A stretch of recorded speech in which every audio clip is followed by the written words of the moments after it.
नमस्कार, सच का आगाज आमजन की आवाज गढ़ावाज में आपका स्वागत है। आइए मिलते हैं कोटद्वार के पूर्व विधायक काबीना मंत्री व विकास पुरुष सुरेंद्र सिंह नेगी जी से।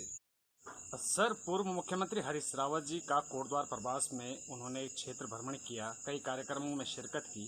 उनका प्रवास कैसा रहा और आप कैसे देखते हैं? देखिए, उनका प्रवास बहुत सफल रहा, बहुत सफल रहा, ये मैं कह सकता हूँ।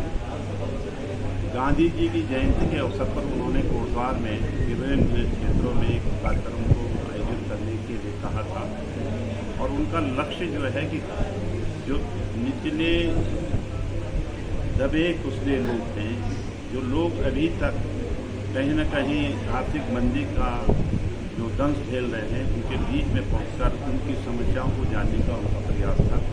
और उन्होंने यहीं पर राष्ट्रीय विस्तार में किया, देर रात लोगों से बातें करते रहे कि क्या होना चाहिए, क्यों कुछ नहीं हो पा रहा है। उन तमाम चीज़ों को विश्लेषण और मूल्यांकन कराने का जनता को उन्होंने एहसास कराया। मैं समझता हूँ कि जिस ढंग से जनसैलाब उमड़ कर आया है और जिस ढंग से जोश जो है कार्यकर्ताओं में और जनता में देखा गया है, ऐसा प्रतीत हो रहा था कि परिवर्तन 100% होने वाला है और लोग छटपटाहट में हैं कि कब चुनाव हो, कब जो है उनको वोट देने का मौका मिले, अवसर मिले और वो इस सत्ता को जो है उखाड़ फेंकना चाहते हैं। क्योंकि हर जगह एक ही बात आती थी, महंगाई चरम पर है, बेरोजगारी चरम पर है, अव्यवस्थाएं चरम पर हैं, चोरियां चरम पर हैं, सड़कों की बदहाली चरम पर है।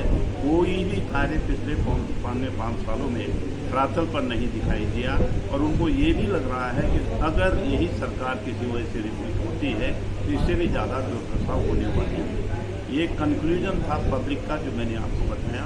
लेकिन उनके प्रति और राष्ट्रपति महात्मा गांधी जी का जो संदेश उनका था कि भाई भारत को स्वतंत्र होना चाहिए, भारत को मजबूत होना चाहिए, बलवान और शक्तिमान होना चाहिए और ये तभी शक्तिमान होगा, तभी बलवान होगा, तभी जो है स्वतंत्र माना जाएगा जब आम लोगों की पहुंच तक विकास पहुंचेगा। अभी जो विकास की अवधारणाएं हम लोगों ने स्थापित करने का प्रयास किया था, अगर यहाँ पर मेडिकल कॉलेज जो उनके द्वारा मेरे माध्यम से स्वीकृत करवाया गया था तो निश्चित रूप से यहाँ पर 8-10 हज़ार लोगों को रोजगार मिला। वर्णाश्रम के विकास के लिए 22 करोड़ रुपए की धनराशि उपलब्ध कराई गई थी पहली किस्त के रूप में कि यहाँ पर विश्व स्तर पर के मानचित्र पर जो है कोटद्वार का नाम होगा, जहाँ भारत पैदा हुआ, जिसके नाम से भारत होगा। हजारों लोगों को रोजगार का माध्यम मिलता। इसी ढंग से टाइगर सफारी जो 15-16 में हम लोगों ने स्वीकृत करवाई थी, जिसका संचालन का केंद्र यहाँ राशनगंज से लेकर और सनेक का क्षेत्र था, उसको जो है पाखरू शिफ्ट कर दिया गया। इसके लिए 4 करोड़ रुपए की धनराशि उपलब्ध कराई गई और ग्रासनगंज के जो मेला ग्राउंड जिसको हम कह रहे हैं, वहाँ पे 4 हेलीकॉप्टर उतरने की भी व्यवस्था की गई।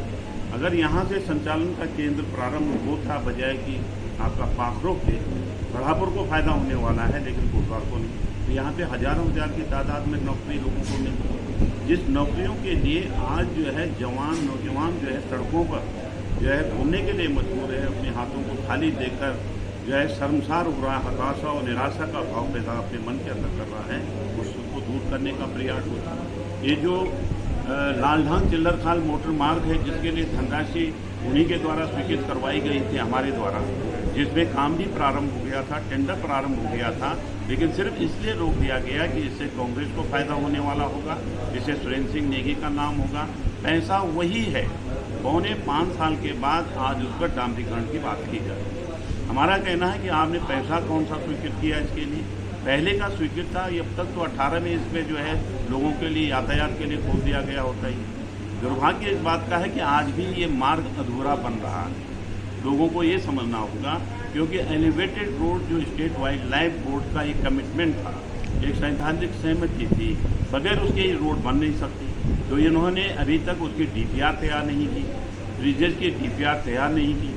इसका मतलब ये सिर्फ सीजनल मार्ग जो पहले भी चल रहा था और जिस पर काम करना हमने लालढांग से शुरू कर दिया था, इन्होंने उसका काम रोका भी और आज सिर्फ एक श्रेय लेने के लिए, लेकिन जनता को एक ठगने का प्रयास है।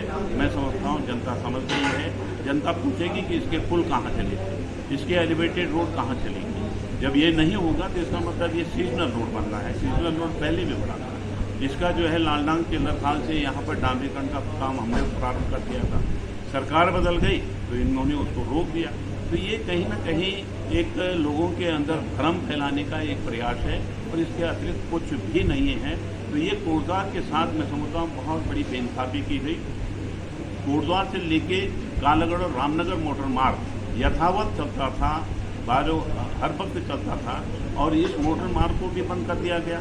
आज जो है पापड़ों से आगे आप गाड़ी नहीं ले जा सकते हैं। तो आखिर ये किसकी देन है? फॉरेस्ट मिनिस्टर कौन है इस क्षेत्र का, इस उत्तराखंड का? ये आपने रोकने का काम किया।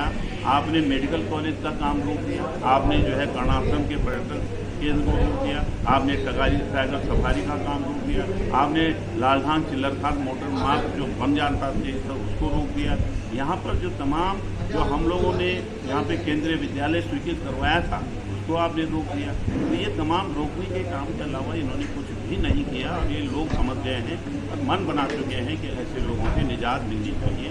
तो ये मैं समझता हूँ कि खुलकर लोगों ने इस बात को हरीश रावत जी तक, आदरणीय पूर्व मुख्यमंत्री से तक पहुँचाने का किया है। जी 75 करोड़ 76 लाख का बजट पूरी कोटद्वार की सड़कों के लिए अभी आवंटन किया गया, लेकिन सिर्फ टल्ले लग रहे हैं, क्या कहेंगे?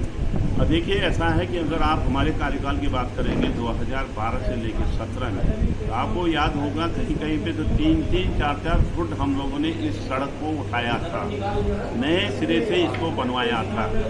ये 5 से लेकर 7 साल तक ये सड़क चली, लेकिन ये गड्ढे को जो है समाप्त नहीं कर पाए। आज भी चले जाइए, इन्होंने कुछ दिन पहले भी तो इसको बनाया था। 4 महीने पहले आपको मालूम होगा जब हम लोगों ने एक आंदोलन किया था मथुरा पहले से लेके और बेलाडार सड़क पर, तब जाके उसकी हालत क्या थी, उसके बाद उस पर काम हुआ। और यही स्थिति जो है हमने जो है नींबू चौड़ से लेके मोटा ढांग तक एक जो है जन यात्रा पैदल यात्रा निकाली थी। उसके बाद इन्होंने टल्ले लगाए, वो आज उखड़ कर तैयार हो गए। आज भी टल्ले लग रहे हैं और जो है कल उखड़ जाएंगे।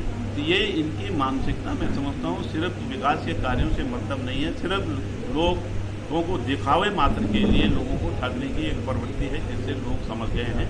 और अब हम समझते हैं कि आने वाला समय इनको निश्चित रूप से सबक सिखाएगा।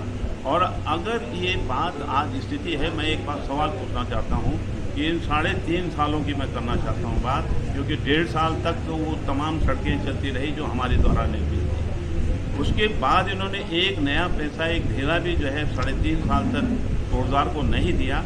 तो ये लोग समझते नहीं है कि अब क्योंकि चुनाव सामने है और अब ये कहते हैं कि हम पैसा रिलीज कर रहे हैं, जब पैसा रिलीज होगा तब